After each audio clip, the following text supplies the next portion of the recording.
Welcome Trinidad and Tobago to our News 4 report, a product of the Government Information Services Limited and the Ministry of Communications. I'm Vena Bharat.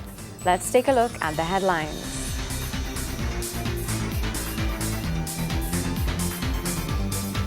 The Prime Minister in Parliament puts an historic perspective to the removal of VAT from thousands of food items. The Attorney General clears the air on the BAE Systems resolution. And the Chamber of Industry and Commerce pledges support to the Ministry of Transport's National Road Safety Campaign. Speaking in Parliament, Prime Minister the Honourable Kamla Persad-Bissessar sought to put the removal of VAT into some historical perspective in wake of thousands of food prices being reduced. She also made pronouncements of new initiatives to come that will help boost the agriculture industry. Throughout the last 2.5 years in office, the People's Partnership has revealed their commitment to the people, which is always at the heart of what they do. In light of this, the Prime Minister took the issue of value-added tax and placed it in the context of historical development. The UNC then in government zero-rated approximately 20 items by Act No. 8 of 1996. These included corned beef, curry, fresh butter, peanut butter, table salt, salted butter, tin sardines, smoked herring, yeast, baking powder, saltfish, and some others. Now today, Mr. Speaker, my government, by Legal Notice 365 of 2012, has removed VAT on thousands of food items.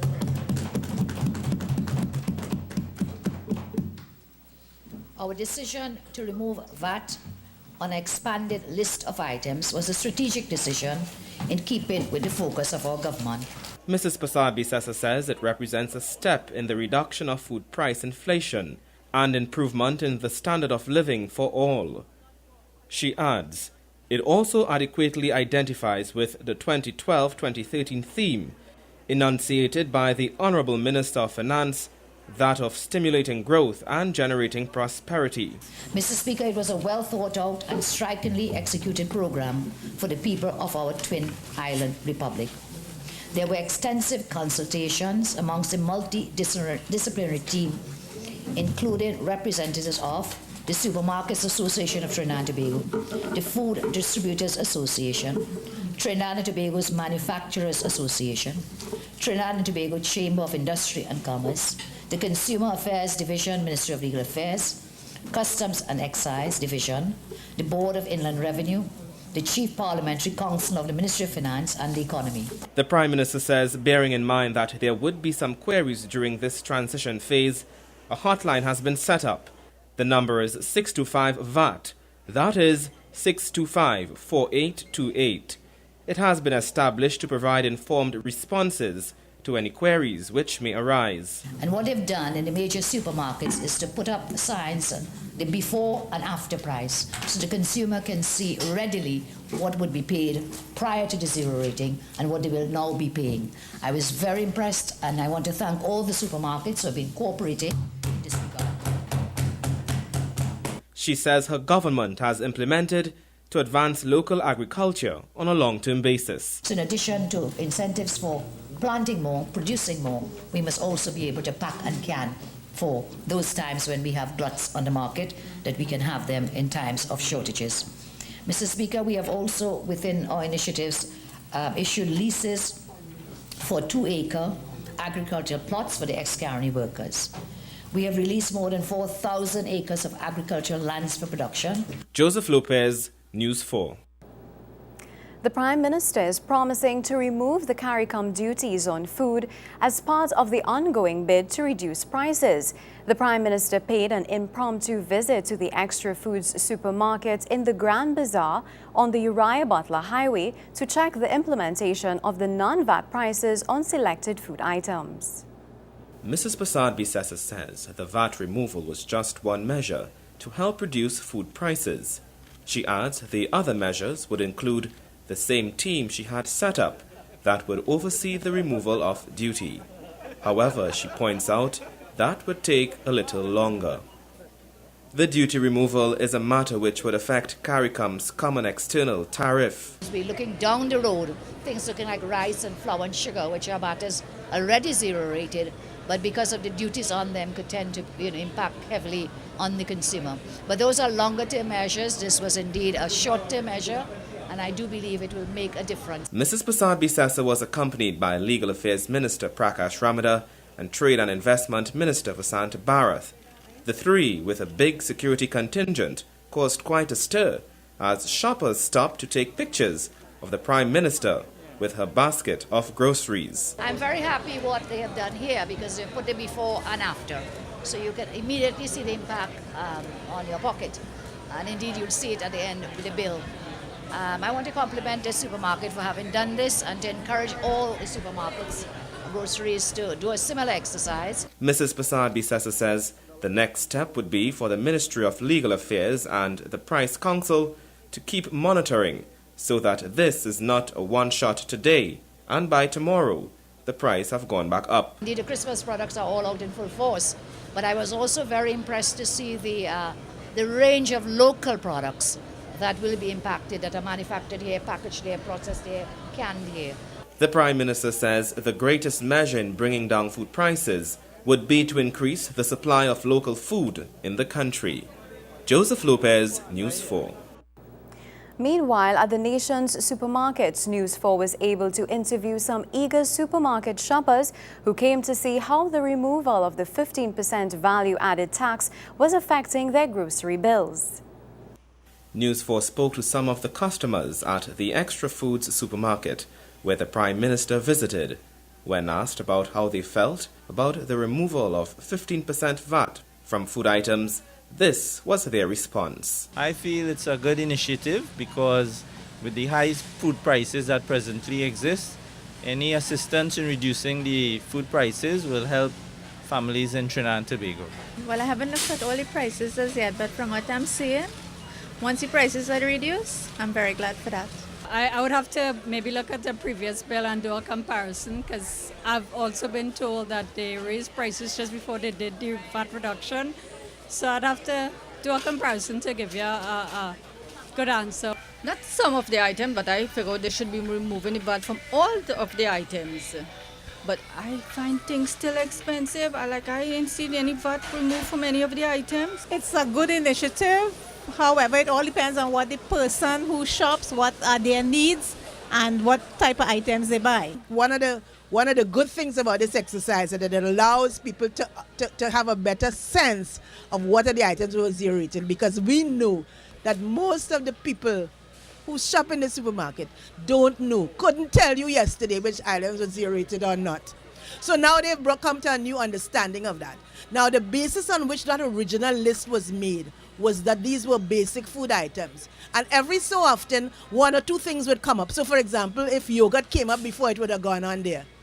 And I always tell people that my story, that I remember when salt and curry were added. Because at that point, everything else that you could have considered to be basic for a normal household was already there. Now, so we had, the government, I think, moved from the issue of basic to what the wider list of things that people usually buy so that they could bring that relief. And that is quite an impressive list. The supermarket's shelves displayed labels which allowed customers to make note of the amount being saved on each item as a result of the removal of value-added tax. Green labels showed the prices as they were previously with the 15% VAT, whereas yellow labels showed the zero-rated prices. The Prime Minister also stopped in the aisles to observe the price tags on the items, including cartons of juice, cereal, dairy products, condiments, and meat. In September, Mrs. Prasad Bisesa promised that by November 15th, VAT would be removed from close to 4,000 food items, with the exception of alcohol and luxury goods. Joseph Lopez, News 4. The Attorney General clears the air on the BAE matter. More on this after the break.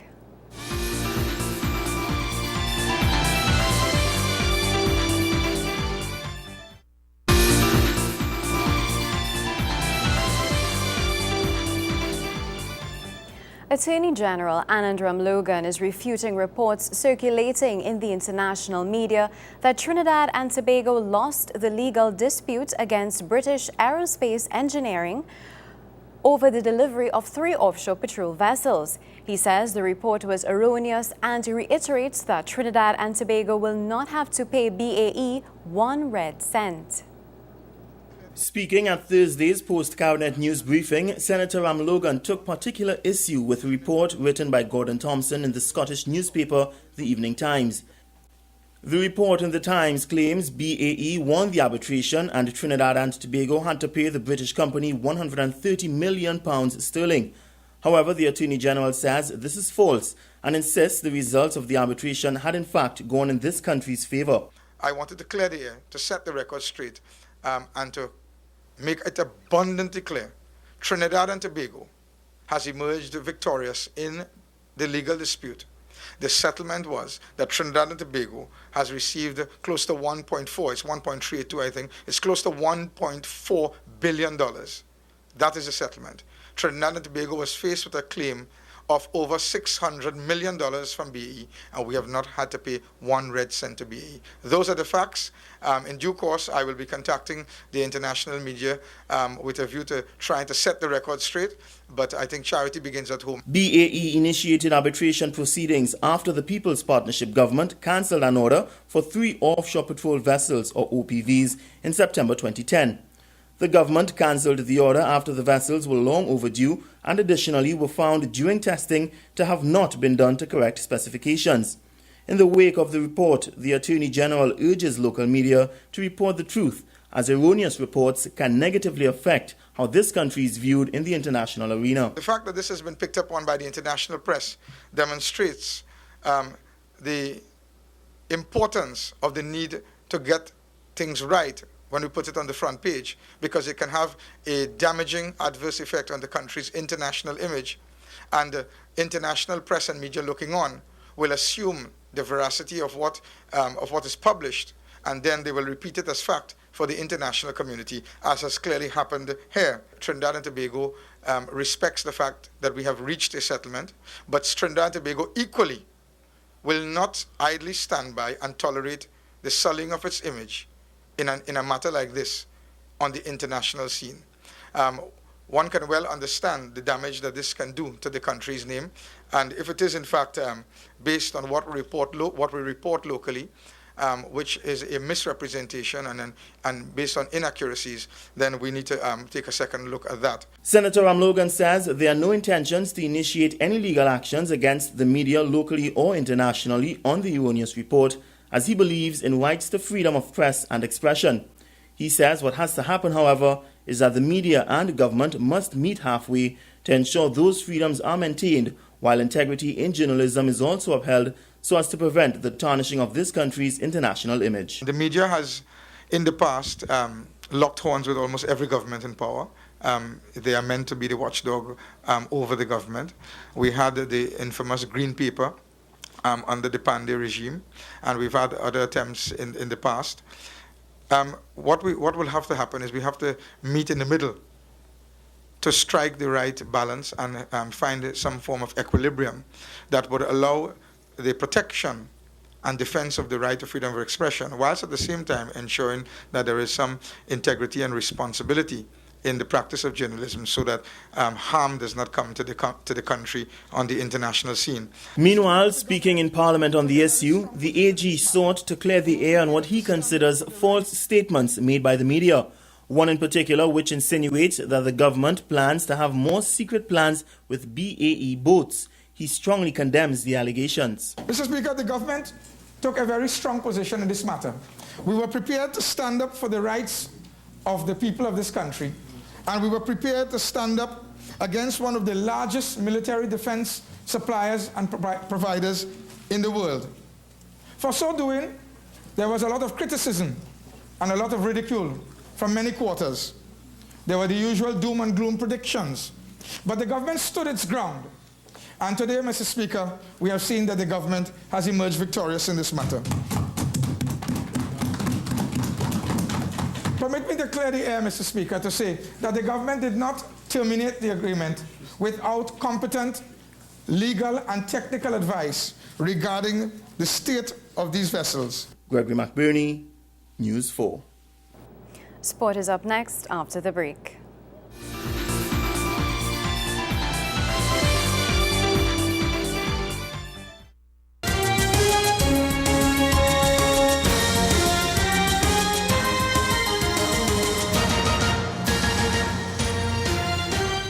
Four-time Olympian George Bovell III returned from a spectacular season in the FINA Arena Swimming Short Course World Cup. The 2004 Olympic bronze medalist finished second in the men's rankings while breaking a number of national records along the way. But it was not an easy feat in or out of the pool, as you will hear in this Wayne Cunningham report. Coach and athlete reunited as Olympian George Bovell III returned home on Thursday following what can only be described as a fantastic outing at the FINA Short Course World Cup. But it was not easy to get back in the pool following the 2012 Olympic final, and he thanked those who got him back on track. I really would like to take this opportunity to thank the Minister of Sport, Anna Roberts, my coach, for not giving up on me, for continuing to back me, supporting me, and giving me the opportunity to continue to pursue my dreams in representing Trinidad and Tobago at the highest level in my sport of swimming. And I think if it wasn't for that and the support of my parents, my mother Barbara, I don't think I would have been able to continue pushing. It was a hard time for me. But I pushed through. I got right back into the pool in the gym after the Olympics. The World Cup was contested throughout 8 cities in Europe and Asia from October 2nd to November 22nd. And it was not an easy feat without a supporting cast. I had to get to Moscow. And in Trinidad, we don't have a Russian consulate, so I had no opportunity before to get a Russian visa. So while I'm competing in Stockholm, I'm also lining up at the Russian embassy. Don't go home and take a nap. This is a one-man show here. There are other teams with managers, people going to meetings, massage therapists, coaches, but I'm one Trinidadian against the world. So as soon as Stockholm finished, I flew to Moscow. Raced in Moscow again, and it takes a toll, racing, not having a chance to recover, and that low-level stress of will I get the visa. I know a lot of Trinidadians know what it's like to get an American visa. It's not easy. Imagine Russia in a foreign country. So I got it, I went to Moscow, and my first day there I was pretty tired. I didn't swim as well as I hoped, and I got beaten. I came second in the 100 IM. But I fought back in the 50 meters freestyle, and I won. And then I followed it into Berlin, where I posted the fastest performance in the 100 IM this year. It's also the second fastest performance in history. That's 51.20 seconds. Bovell may have proved his naysayers wrong, but he's not finished as yet. I'm going to keep pushing. I've got 3 more weeks before we head off to the World Championships, and I think it can be the best way possible to finish up this year with that year of Olympic disappointment when I didn't get the medal despite being in the final. I want to get a medal at the World Championships. So I want to thank again. I want to thank all the people who didn't give up on me. My coach, Anna Roberts, my parents, my friends, my training partners. And thank you very much. And there's more to come in the future. Just keep supporting me. And I'd like to point out, it is true that, I have been approaching many people over the years, and I have no sponsorship in Trinidad. And I think we sponsor a lot of soccer artists, but let's get behind our athletes. And I would like to keep going, but it's a question of, I want to retire when I know that's as good as I can get. So please help me get to that point where I can retire knowing that's as good as I can get. Thank you very much. Wayne Cunningham, News 4 Sports. More news after the break.